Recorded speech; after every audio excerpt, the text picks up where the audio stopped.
नाज़रीन अस्सलामु अलैकुम वरहमतुल्लाह। सफ़ा ऑनलाइन के ख़ास प्रोग्राम रूबरू में आपका इस्तकबाल है। मैं हूं आपका मेज़बान मुनव्वर सुल्तान और आपके रूबरू हैं हमारे ख़ास मेहमान जनाब मुर्तज़ा अली साहब। आम तौर पे मुसलमानों के बारे में ये बात कही जाती है कि मुसलमान अपने बारे में सोचते हैं, दूसरों के बारे में नहीं सोचते हैं। और हम देखते भी हैं कि जब सोशल कामों की बात आती है तो वहाँ पे यहाँ रहने वाले दूसरे लोग पेश होते हैं, उनका नाम बहुत आगे होता है और हम मुसलमान बहुत पीछे नज़र आते हैं। लेकिन हमारे लिए खुशी की बात है कि हमारे दरमियान ऐसे बहुत से नौजवान मौजूद हैं जो माशाल्लाह सोशल कामों में एक बड़ा हिस्सा रखते हैं, उनका बड़ा योगदान है। आज के वक्त, आज के दिन हम आज बात करेंगे अपने मेहमान से, जनाब मुर्तज़ा अली, जो शराबबंदी के लिए ख़ास तौर पे काम कर रहे हैं। इसके अलावा रिलीफ़ के लिए और समाजी कामों में पेश रहते हैं। आप शराबबंदी संघर्ष समिति के कौमी सदर हैं। आज आप उनसे बात करेंगे। आपका शुक्रिया, आप हमारे प्रोग्राम में आए। जी, सबसे पहले मुर्तज़ा साहब हमें जानना चाहेंगे कि आपने बड़ा अच्छा नाम मुंतखब किया, शराबबंदी। यानी शराब बहुत बड़ा मसला है हमारी कौम के लिए भी, मुल्क के लिए भी। इसके जितने नुकसानात हैं हम सब देखते हैं। इसके बावजूद शराब की जिस कदर आम है गलियों में, चौराहों पे, वो भी हम देखते हैं, नुकसानात भी देखते हैं। तो आपने बड़ा अच्छा सोचा कि शराबबंदी पे काम किया जाए। तो सबसे पहले हम यही जानना चाहेंगे कि आपने ये टॉपिक क्यों मुंतखब किया? देखिए, ये एक घटना थी कि बिहार में बड़े पैमाने पर, क्योंकि मैं बिहार का रहने वाला हूँ, तो मेरा गोपालगंज में ममर है और बिहार से ताल्लुक़ रखता था। तो बिहारों में देखते रहा गाँव में शराब की दुकानें खुलने लगी थी। वहाँ पर एक मैडम है हम लोग से जुड़ी थी, सुषमा वर्मा जी, और उन्होंने शराब के ख़िलाफ़ काफ़ी काम करना शुरू किया था। उनसे हम लोग जुड़े और बिहार में भी शराबबंदी हुई। जब बिहार में शराबबंदी हो गई तो बिहार के एक हमारे रहने वाले मास्टर साहब थे, तो हमारे ऑफिस में आना हुआ उनका।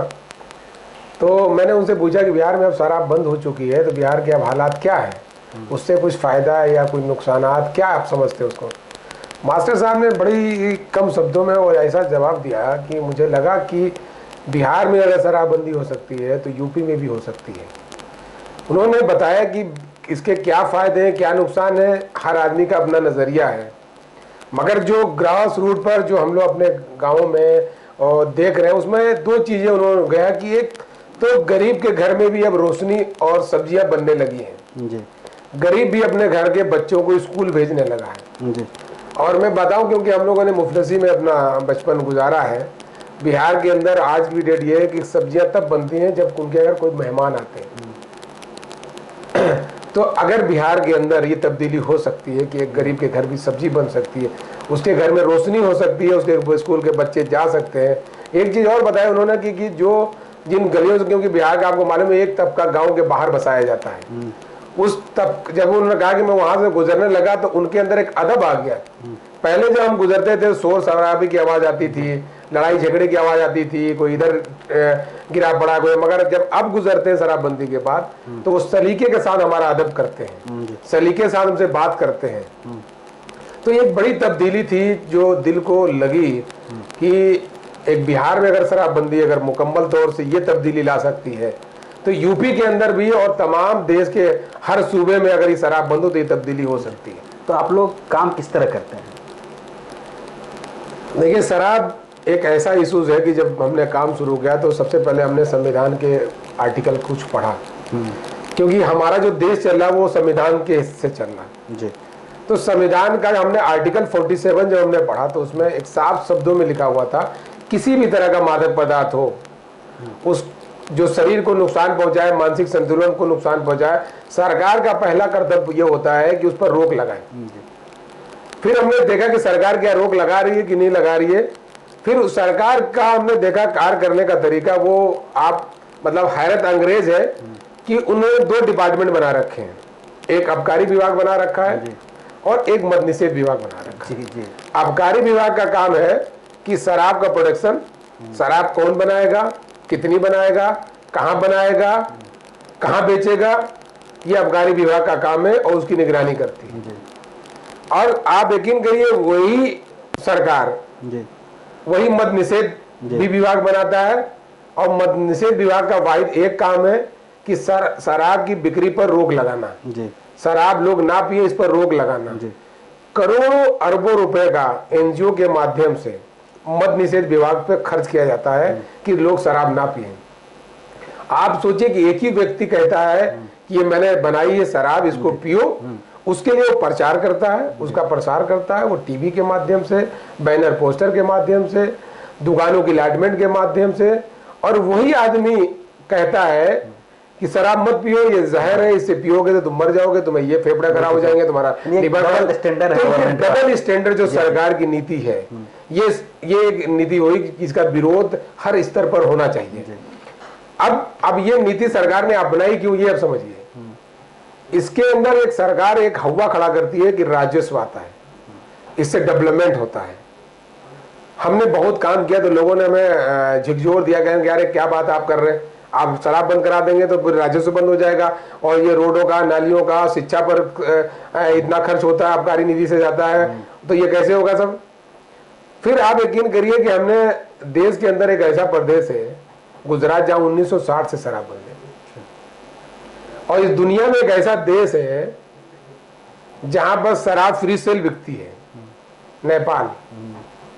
तीन जो दुनिया के सबसे बुरे कर्म है, जुआ, शराब और अय्यासी, ये तीनों काम नेपाल में 6 बजे के बाद होते हैं।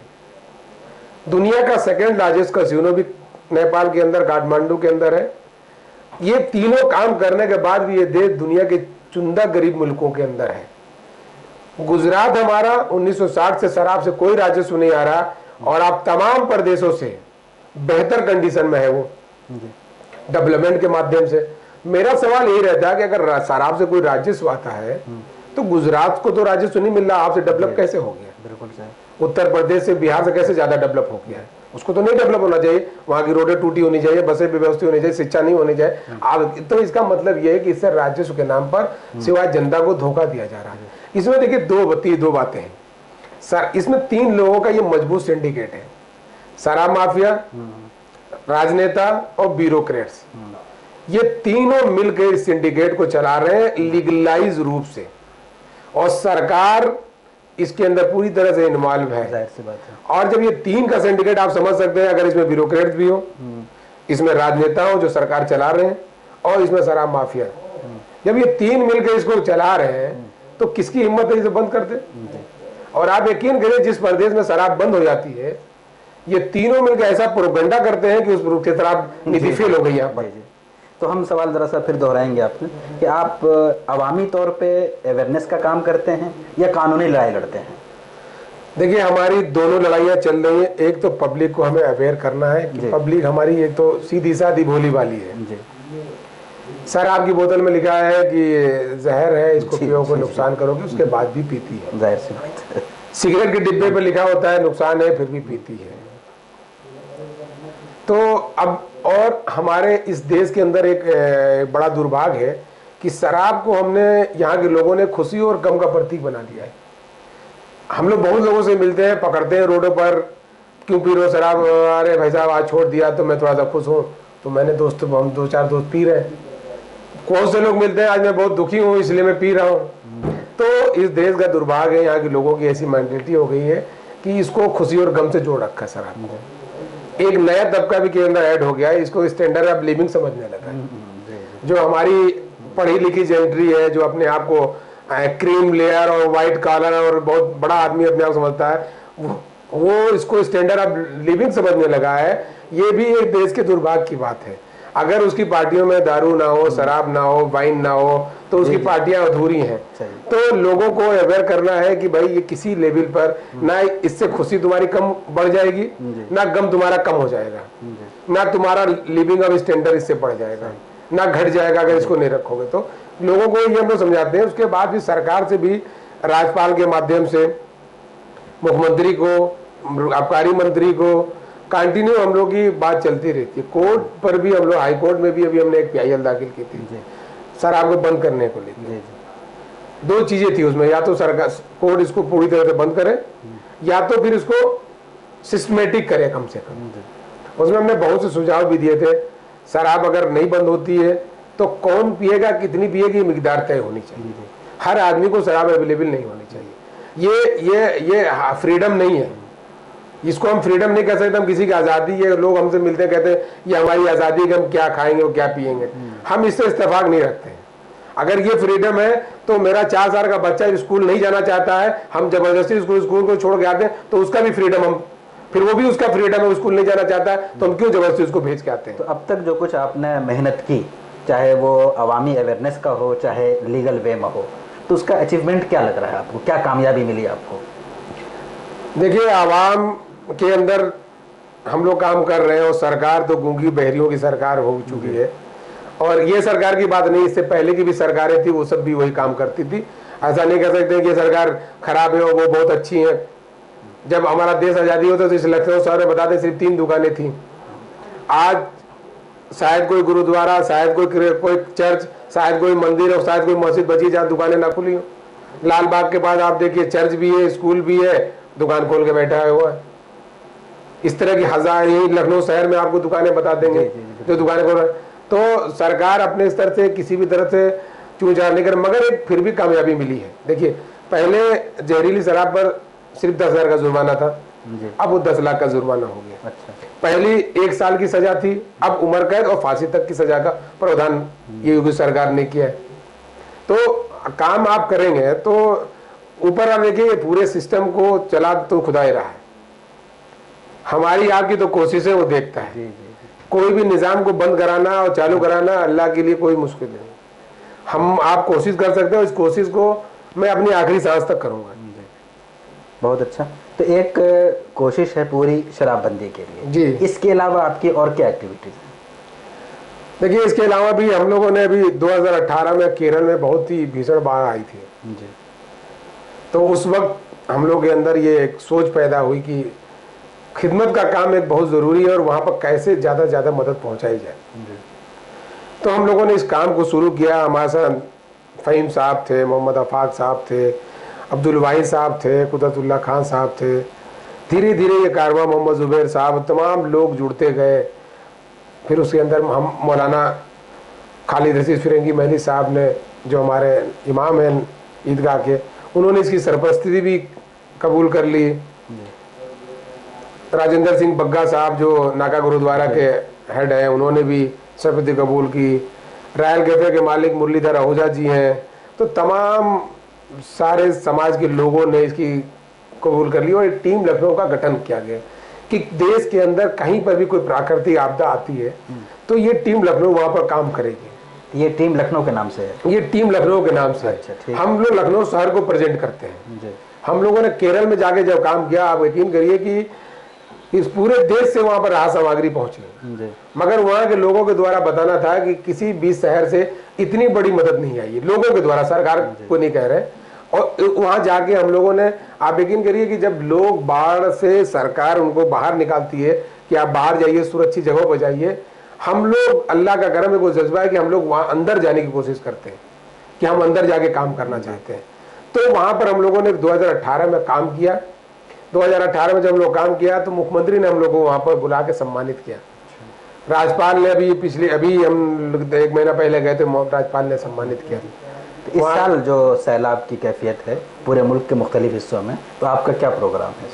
देखिए, इस बार भी हम लोगों ने टीम लखनऊ के बैनर तले, जो कि तमाम सामाजिक संगठनों ने मिलकर एक टीम लखनऊ का गठन किया है, जिसमें शहर लखनऊ के तमाम बड़े जिम्मेदार लोग उसमें शामिल हैं। तमाम बड़ी तंजीमें, छोटी तंजीमें, इंडिविजुअल लोग शामिल हैं जो बड़ी तादाद में मदद कर रहे हैं।